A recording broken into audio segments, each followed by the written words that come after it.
এখন আমি সিলেট বোর্ড 2023 সালের প্রশ্ন নিয়ে আলোচনা করব। এখানে উদ্দীপকে 3টি পাত্র দেওয়া আছে।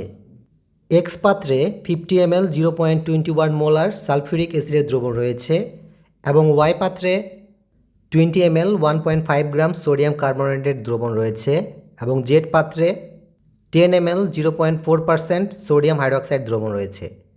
গ নং প্রশ্নে উল্লেখ আছে জেড পাত্রে 40 ml পানি যোগ করলে দ্রবণের ঘনমাত্রা কত ppm হবে হিসেব করো। এবং ঘ নং প্রশ্নে দেওয়া আছে উদ্দীপকের এক্স পাত্রের দ্রবণে ওয়াই ও জেড পাত্রের দ্রবণ যোগ করলে মিশ্রণের প্রকৃতি কীরূপ হবে তা বিশ্লেষণ করো। এখন আমি গ নং প্রশ্নের সমাধান করব।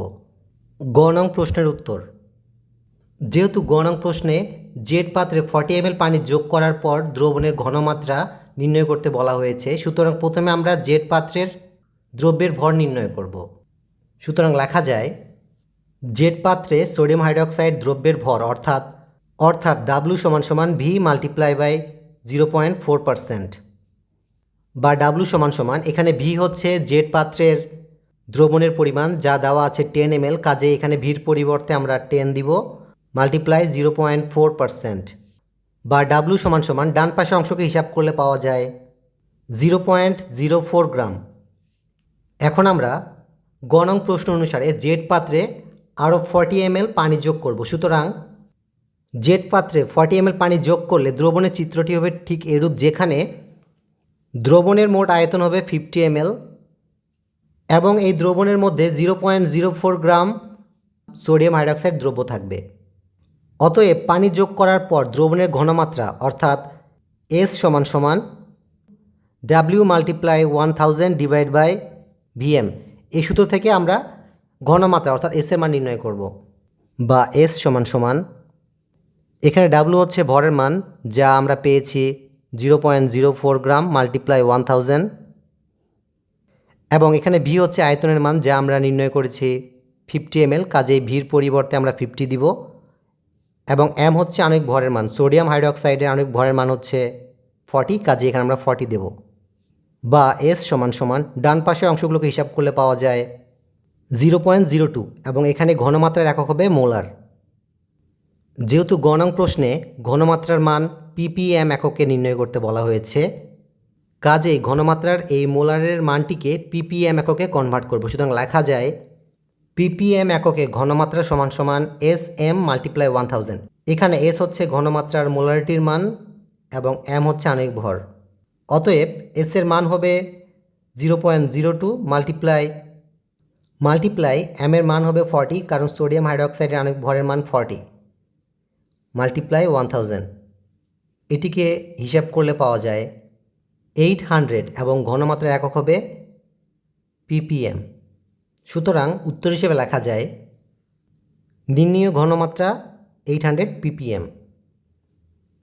এখন আমি ঘ নং প্রশ্নের সমাধান করব। ঘ নং প্রশ্নে লেখা আছে উদ্দীপকের এক্স পাত্রের দ্রবণে ওয়াই ও জেড পাত্রের দ্রবণ যোগ করলে মিশ্রণের প্রকৃতি কীরূপ হবে তা বিশ্লেষণ করো। ঘ নং প্রশ্নের উত্তর, ঘ নং প্রশ্নের সমাধানের জন্য প্রথমে আমাদের এই 3টি পাত্রের দ্রব্যের ভরের পরিমাণ নির্ণয় করতে হবে, অর্থাৎ এক্স পাত্রের দ্রব্যের ভরের পরিমাণ নির্ণয় করতে হবে, ওয়াই পাত্রের দ্রব্যের ভরের পরিমাণ নির্ণয় করতে হবে এবং জেড পাত্রের দ্রব্যের ভরের পরিমাণ নির্ণয় করতে হবে। সুতরাং লেখা যায় এক্স পাত্রে সালফিউরিক অ্যাসিড দ্রব্যের ভর অর্থাৎ ডাব্লু সমান SVM ডিভাইড বাই 1000 বা ডাব্লু সমান এখানে এস হচ্ছে এক্স পাত্রের দ্রবণের ঘনমাত্রার মান যা উদ্দীপকে দেওয়া আছে 0.21 মোলার, কাজে এখানে আমরা এস এর পরিবর্তে 0.21 দিব মাল্টিপ্লাই ভি হচ্ছে আয়তনের মান যা দেওয়া আছে 50 মাল্টিপ্লাই এম হচ্ছে আণবিক ভরের মান, যেহেতু এক্স পাত্রে সালফিউরিক অ্যাসিড দ্রবণ রয়েছে এবং সালফিউরিক অ্যাসিডের আণবিক ভরের মান 98, কাজে এখানে আমরা এম এর পরিবর্তে 98 দিব ডিভাইড বাই 1000 বা ডাব্লু সমান ডান পাশে অংশগুলোকে হিসাব করলে পাওয়া যায় 1.029 গ্রাম। এখন আমরা ওয়াই পাত্রের সোডিয়াম কার্বনেট দ্রব্যের ভরের মান হিসাব করব। যেহেতু উদ্দীপকে ওয়াই পাত্রের সোডিয়াম কার্বনেট দ্রব্যের ভরের মান দেওয়া আছে 1.5 গ্রাম, কাজেই লেখা যায় ওয়াই পাত্রে সোডিয়াম কার্বনেট দ্রব্যের ভর ডাব্লু সমান 1.5 গ্রাম। একই রূপে এখন আমরা জেড পাত্রে সোডিয়াম হাইড্রক্সাইড দ্রব্যের ভরের মান নির্ণয় করব। সুতরাং লেখা যায় জেড পাত্রে সোডিয়াম হাইড্রক্সাইড দ্রব্যের ভর ডাব্লিউ সমান সমান ভি মাল্টিপ্লাই বাই 0.4%, বা ডাব্লিউ সমান সমান, যেহেতু আয়তনের মান দেওয়া আছে 10, কাজে ভির পরিবর্তে আমরা 10 দিব, মাল্টিপ্লাই 0.4%, বা ডাব্লিউ সমান সমান ডান পাশে অংশকে হিসাব করলে পাওয়া যায় 0.04 গ্রাম। ঘ নং প্রশ্নে একটু খেয়াল করুন। ঘ নং প্রশ্নে লেখা আছে এক্স পাত্রের দ্রবণে ওয়াই ও জেড পাত্রের দ্রবণ যোগ করলে মিশ্রণের প্রকৃতি কীরূপ হবে তা বিশ্লেষণ করো। অর্থাৎ এক্স পাত্রের দ্রবণের মধ্যে আমাদের ওয়াই পাত্রের দ্রবণ এবং জেড পাত্রের দ্রবণ যোগ করতে হবে, কিন্তু এখানে উল্লেখযোগ্য বিষয় হচ্ছে এক্স পাত্রের মধ্যে কোন পাত্রের দ্রবণটিকে আগে যোগ করব, ওয়াই পাত্রের দ্রবণটিকে আগে যোগ করব নাকি জেড পাত্রের দ্রবণটিকে আগে যোগ করব। এটির জন্য আপনারা চাইলে একটি টেকনিক অবলম্বন করতে পারেন। এই টেকনিকটি 99%-এর ক্ষেত্রে প্রযোজ্য। কল্পনা করুন এটি এক্স পাত্র, এটি ওয়াই পাত্র এবং এটি জেড পাত্র। এখানে এক্স পাত্রে দ্রব্যের ভরের মান নির্ণয় করেছি 1.029 গ্রাম। এই ভরের মানটিকে আমরা আণবিক ভর দিয়ে ভাগ করব এবং 100%-এ কনভার্ট করব। অতএব 1.029-কে 98 দিয়ে ভাগ দিয়ে 100 দিয়ে মাল্টিপ্লাই করলে পাওয়া যায় 1.05% আসে। একই রূপে ওয়াই পাত্রে দ্রব্যের ভরের মান দেওয়া আছে 1.5 গ্রাম। এই 1.5-কে আমরা আণবিক ভর দিয়ে ভাগ করব, অর্থাৎ সোডিয়াম কার্বনেটের আণবিক ভর হচ্ছে 106, কাজে 1.5-কে 106 দিয়ে ভাগ দিব এবং 100 দিয়ে মাল্টিপ্লাই করব, সুতরাং 1.4% পাওয়া যায়।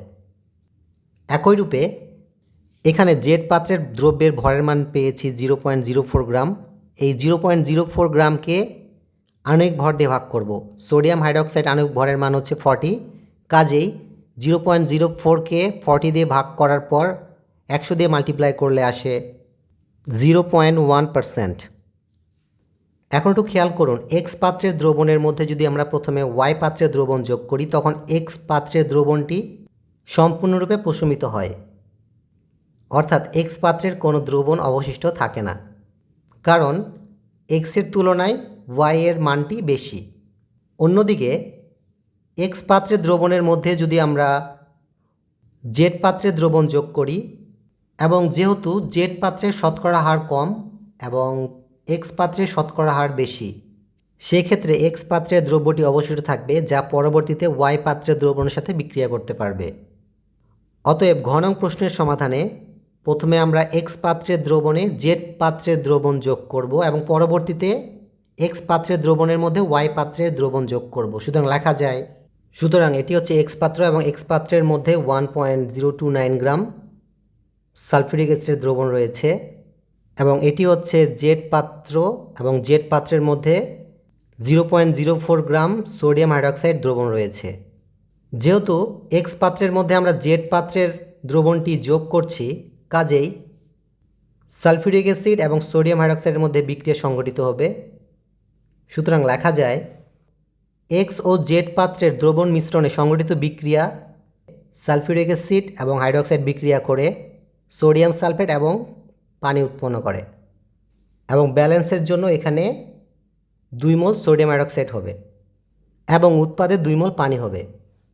যেহেতু সালফিউরিক অ্যাসিডের আণবিক ভরের মান 98, কাজে এখানে আমি 98 দিলাম, এবং সোডিয়াম হাইড্রক্সাইড আণবিক ভরের মান 40, যেহেতু এখানে 2 মোল সোডিয়াম হাইড্রক্সাইড রয়েছে, কাজেই 2 এর সাথে 40 মাল্টিপ্লাই হয়ে যাবে এবং এটিকে হিসাব করলে পাওয়া যায় 80 গ্রাম। যেহেতু আমরা কম ভরের সাহায্যে বেশি ভরের মান নির্ণয় করব, এখানে সোডিয়াম হাইড্রক্সাইড ভরের মান কম এবং সালফিউরিক অ্যাসিডের ভরের মান বেশি, কাজেই সোডিয়াম হাইড্রক্সাইড ভরের সাহায্যে আমরা সালফিউরিক অ্যাসিডের ভরের মান নির্ণয় করব। আমরা মূলত ঐকিক নিয়মের সাহায্যে সোডিয়াম হাইড্রক্সাইড ভরের সাহায্যে সালফিউরিক অ্যাসিডের ভরের মান নির্ণয় করব। সুতরাং লেখা যায় 80 গ্রাম সোডিয়াম হাইড্রক্সাইডের সাথে বিক্রিয়া করে 98 গ্রাম সালফিউরিক অ্যাসিড। সুতরাং 1 গ্রাম সোডিয়াম হাইড্রক্সাইডের সাথে বিক্রিয়া করে 98/80 গ্রাম সালফিউরিক অ্যাসিড। অতএব 0.04 গ্রাম সোডিয়াম হাইড্রক্সাইড এর সাথে বিক্রিয়া করে 98 × 0.04 / 80 গ্রাম সালফিউরিক অ্যাসিড। এই অংশটুকু হিসাব করলে পাওয়া যায় 0.049 গ্রাম সালফিউরিক অ্যাসিড। এখন আমরা এক্স পাত্রের মধ্যে ওয়াই পাত্রের দ্রবণ যোগ করব। এখানে একটু খেয়াল করুন, এক্স পাত্রে সালফিউরিক অ্যাসিডের দ্রব্যের ভরের মান ছিল 1.029 গ্রাম, এবং যেহেতু ইতিমধ্যে এক্স পাত্রের মধ্যে জেড পাত্রের দ্রবণ যোগ করা হয়েছে, কাজেই জেড পাত্রের সোডিয়াম হাইড্রোক্সাইড দ্রবণ দ্বারা 0.049 গ্রাম সালফিউরিক অ্যাসিড প্রশমিত হয়েছে। অতএব এক্স পাত্রের মধ্যে অবশিষ্ট সালফিউরিক অ্যাসিডের পরিমাণ হবে 1.029 মাইনাস 0.049। এটিকে হিসাব করলে পাওয়া যায় 0.98 গ্রাম সালফিউরিক অ্যাসিড। এবং যেহেতু এক্স পাত্রের মধ্যে ওয়াই পাত্রের দ্রবণ যোগ করব, কাজেই ওয়াই পাত্রের দ্রবণে থাকবে 1.5 গ্রাম সোডিয়াম কার্বনেট। সুতরাং এক্স ও ওয়াই পাত্রের দ্রবণ মিশ্রণে সংঘটিত বিক্রিয়াতে সালফিউরিক অ্যাসিড এবং সোডিয়াম কার্বনেট বিক্রিয়া করে সোডিয়াম সালফেট, কার্বন ডাইঅক্সাইড এবং পানি উৎপন্ন করে। এখানে সালফিউরিক অ্যাসিডের আণবিক ভরের মান হচ্ছে 98 গ্রাম, কাজে এখানে আমরা 98 দিলাম, এবং সোডিয়াম কার্বনেটের আণবিক ভরের মান হচ্ছে 106 গ্রাম। এখানে একটু খেয়াল করুন, এক্স পাত্রে অবশিষ্ট সালফিউরিক অ্যাসিডের ভরের মান হচ্ছে 0.98 গ্রাম, এবং ওয়াই পাত্রে সোডিয়াম কার্বনেটের ভরের মান হচ্ছে 1.5 গ্রাম। আমরা মূলত কম ভরের সাহায্যে বেশি ভরের পরিমাণ নির্ণয় করব, অর্থাৎ সালফিউরিক অ্যাসিডের ভরের সাহায্যে সোডিয়াম কার্বনেটের ভর নির্ণয় করব। আমরা মূলত ঐকিক নিয়মের সাহায্যে সালফিউরিক অ্যাসিডের ভরের সাহায্যে সোডিয়াম কার্বনেটের ভরের মান নির্ণয় করব। সুতরাং লেখা যায় 98 গ্রাম সালফিউরিক অ্যাসিডের সাথে বিক্রিয়া করে 106 গ্রাম সোডিয়াম কার্বনেট। সুতরাং 1 গ্রাম সালফিউরিক অ্যাসিডের সাথে বিক্রিয়া করে 106 divide by 98 gram sodium carbonate. অতএব 0.98 গ্রাম সালফিউরিক অ্যাসিড এর সাথে বিক্রিয়া করে 106 multiply 0.98 divide by 98 gram sodium carbonate. এটুকু অংশকে হিসাব করলে পাওয়া যায় 1.06 গ্রাম সোডিয়াম কার্বনেট। সুতরাং আমরা বলতে পারি এক্স পাত্রে অবশিষ্ট 0.98 গ্রাম সালফিউরিক অ্যাসিডের সাথে 1.06 গ্রাম সোডিয়াম কার্বনেট বিক্রিয়া করে, কিন্তু উদ্দীপকে ওয়াই পাত্রে সোডিয়াম কার্বনেটের পরিমাণ দেওয়া ছিল 1.5 গ্রাম। সুতরাং বলা যায় এই প্রশমন বিক্রিয়ায় সোডিয়াম কার্বনেট অবশিষ্ট থাকবে। যেহেতু সোডিয়াম কার্বনেট ক্ষারীয় ধর্ম প্রদর্শন করে, তাই বলা যায় দ্রবণের প্রকৃতি হবে ক্ষারীয়। সুতরাং উত্তর হিসেবে লেখা যায়, সুতরাং প্রশমনের পর অতিরিক্ত সোডিয়াম কার্বনেট থাকে 1.5 গ্রাম মাইনাস 1.06 গ্রাম। এটিকে হিসাব করলে পাওয়া যায় 0.44 গ্রাম। যেহেতু সোডিয়াম কার্বনেট অবশিষ্ট থাকে, তাই মিশ্রণের প্রকৃতি ক্ষারীয় হবে। সকলকে ধন্যবাদ দেই শোনার জন্য।